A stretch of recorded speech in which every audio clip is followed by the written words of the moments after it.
Hi all, welcome to the Caseverse, your one-stop solution to case-based learning. In this video, we shall be discussing about a teaching note. Why is it important? Why should a case facilitator be carrying a teaching note, be having a firm grip on the contents of the teaching note before a discussion is initiated around the case in the classroom? Firstly, what is a teaching note?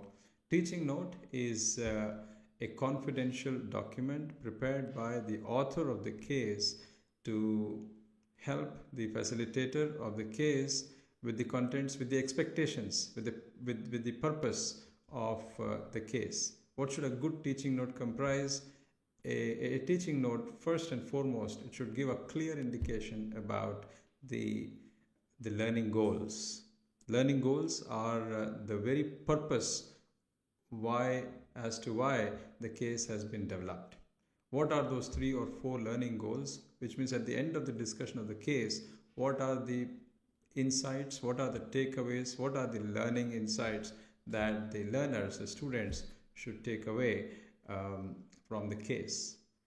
Secondly, a teaching note should capture the expected outcomes, the desired outcomes at the end of the case. What are the skills or the knowledge that the facilitator should ensure learners have understood, have gathered at the end of the discussion.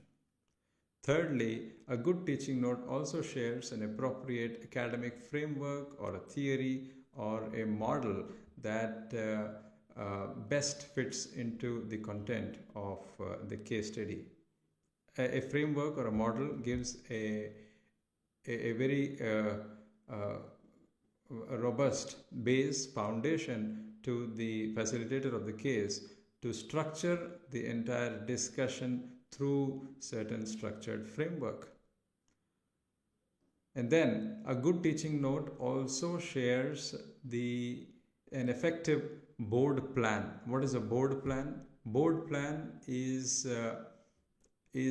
an exact mapping of the entire duration of the case with the various activities that the facilitator can take up through the discussion of the case.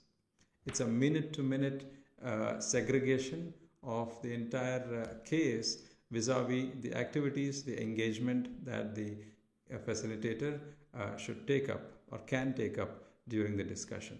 What are the various activities that the facilitator can take? What are the exercises that students can be put to?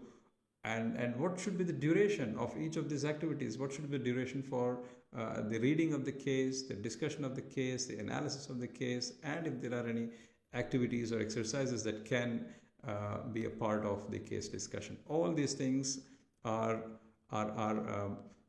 ensured that they flow in certain structure, in certain sequence, in a way that the discussion leads to a logical conclusion with the fulfillment of the learning goals. All these things are captured very clearly in a teaching note. Now imagine when someone goes into the classroom without the teaching note, it's like you are running into a maze without a direction, without a structure, without a flow, without a sequence, which might make it more of a mess than a learning exercise. Hence, it's suggested, it is recommended strongly that the users or the facilitators of the case may have a very clear understanding of the teaching note, the contents of the teaching note before they take the case for a discussion. Thank you. We will see you in another video with another insight about the case-based learning.